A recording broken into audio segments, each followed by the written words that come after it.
नमस्कार मित्रांनो, तुम्हा सर्वांचे स्वागत आहे आपल्या आवडत्या यूट्यूब चॅनलवरती.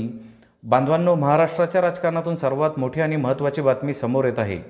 सुरेश धसांच्या निशाणावर आता पंकजा मुंडे. भाजप आमदारांनी पंकजा मुंडेंना सुनावलं. काय आहे सविस्तर बातमी जाणून घेण्यापूर्वी आपण चॅनलवरती नवीन असाल तर चॅनलला सबस्क्राईब करून बेल आयकॉनचं बटन प्रेस करायला विसरू नका.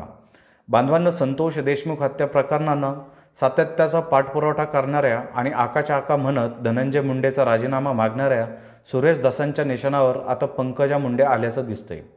गेल्या अनेक दिवसांपासून पंकजा मुंडे आणि सुरेश धस यांच्यात शीख वाकयुद्ध रंगलंय आणि धनंजय मुंडेच्या राजीनाम्यानंतर सुरेश धसांनी केलेल्या उपरोधिक टीकेमुळे सुरेश धसांचं नेक्स्ट टार्गेट पंकजा मुंडे आहेत की काय अशी शंका येते. त्याला कारण ठरलंय ते पंकजा मुंडेचं एक वक्तव्य. सरपंच संतोष देशमुखांची निर्घुण हत्या केल्यानंतर राज्याचं राजकारण तापलं. मात्र आपल्याच जिल्ह्यातील घटना असूनही राज्याच्या मंत्री आणि धनंजय मुंडेंच्या भगिनी पंकजा मुंडे यांनी या घटनेपासून कायमचा अंतर राखण्याचा प्रयत्न केला. मी पर्यावरण मंत्री आणि मला पर्यावरण संदर्भात विचारा असं देखील पंकजा मुंडेंनी पत्रकारांना सुनावलं. आजही त्यांनी धनंजय मुंडेच्या राजीनाम्यावर बोलण्याचं टाळलं आणि मग भाजपाचे आमदार सुरेश धस यांनी त्यांची चांगलीच खरडपट्टी काढली. सुरेश धसांनी पंकजा मुंडेंना सुनावल्यानंतर पंकजा मुंडेने लगेचच प्रतिक्रिया देत हा राजीनामा घेणाऱ्यांनो ही आधीच घ्यायला हवा होता असं म्हणत मुख्यमंत्र्यांना टोला हाणलाय.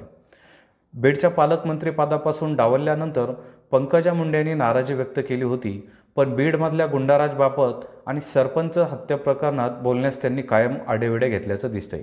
याउलट बीडची बदनामी होत असल्याचा उपदेशही धस यांनी त्यांना दिला होता. त्यामुळे सुरेश धस यांनी वेळ मिळेल तिथे पंकजांना टोले मारण्याची एकही संधी सोडली नसल्याचं दिसलं. त्यामुळे गोपीनाथ मुंडेच्या पठडीत शिकलेल्या सुरेश धसांनी मुंडेंच्या पुढच्या पिढीला राजकारणातील धडे शिकवल्याची चर्चाही जोरात रंगली आहे. तर बांधवांनो, आपल्याला याबद्दल काय वाटत आहे? सुरेश धस यांच्या निशाणावर आता खरंच पंकजा मुंडे हे टार्गेटवरती आहे का?